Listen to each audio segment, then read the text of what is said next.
Hello internet, we both know why you're here, so we're gonna jump right into it. The journey to me starting to make this She-Hulk wig is started by getting the cheapest possible long green wig that I got on Amazon. I tried to use RIT fabric dye because I had seen other YouTubers using fabric dye to dye their wigs, and it just did not take. The first time I mixed up the dye and I tried to gently comb it through the wig, I really just wanted to get some black lowlights. I definitely wanted my green base, but I really liked the reference images that I had that had She-Hulk with like these really nice black streaks all over her hair. Once I realized that the wig wasn't really accepting any dye for me combing it through, I eventually ended with just dunking the entire dagnab wig in the bucket and I let it sit overnight in my garage. The following morning, I decided to rinse out any excess dye, and what ended up happening is just everything, all of the dye, all of it ended up washing out. It didn't put a dent in it. I assumed that I had just not mixed the dye concentrated enough. So the second time I tried it, I did it with way less water. Again, tried combing it through, eventually ended up just dumping dye all over the whole thing. I put it in a Walmart bag, I let it sit overnight. In the morning I decided to test out how the dye was. It said that it's supposed to dye like 3 yards of fabric, and I'm like, okay, if it's supposed to dye synthetic wigs, then this is definitely less than 3 yards worth of fabric, worth of material here. But no, I did a test in the morning using a water bottle to see how well the dye held onto the wig, and it just immediately came right out. I'm like, okay, I can't use water bottle for this whole thing, so I put it in my bathtub to see how much of it would wash out if any dye at all had held onto the wig. And the answer was no dye whatsoever. But it did stain my clothes and my hands and my bathtub. So at least we know this stuff can stain something, except for the one thing that I literally needed it to stain. Eventually I went to Joann's and I got Tulip brand instant fabric color spray, basically.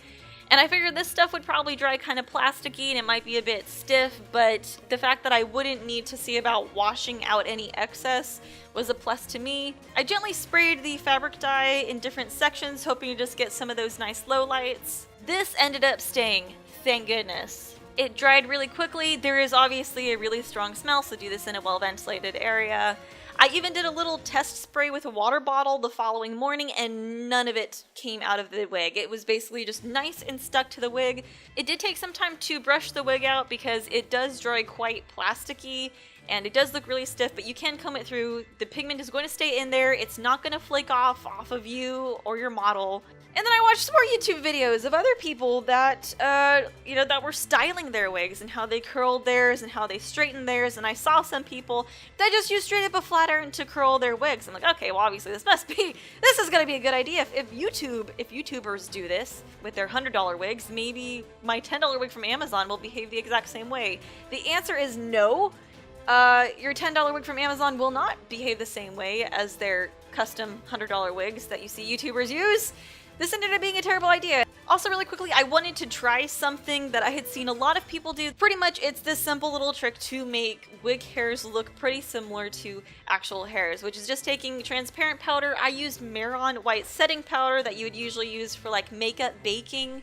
And I sprinkle this translucent powder throughout the wig, and the point is to remove any of that extra shine that might make your wig look really synthetic and look really fake.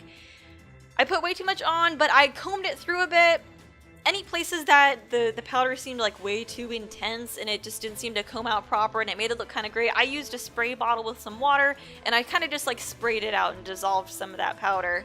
Once I had that where I wanted it, I was pretty happy with like the texture of it. The wig definitely looked not nearly as shiny. It looked a bit duller.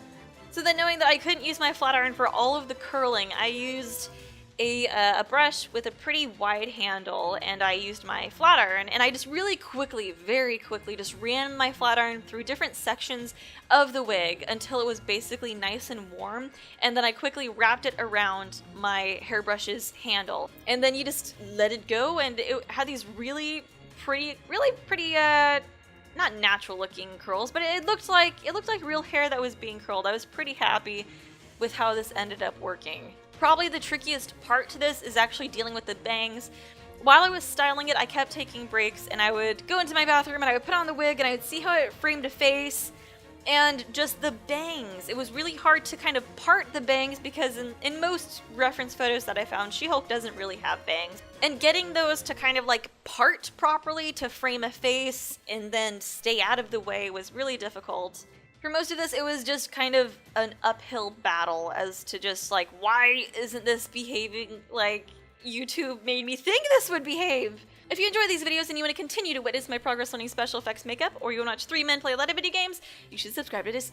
Also, we have a Noob Patreon starting at just $2 a month. You can get early access to certain videos and some neat goodies in the mail. Every day it is that you're seeing this, I hope you're having a good one, and I will see you the next time I do video stuff. Bye.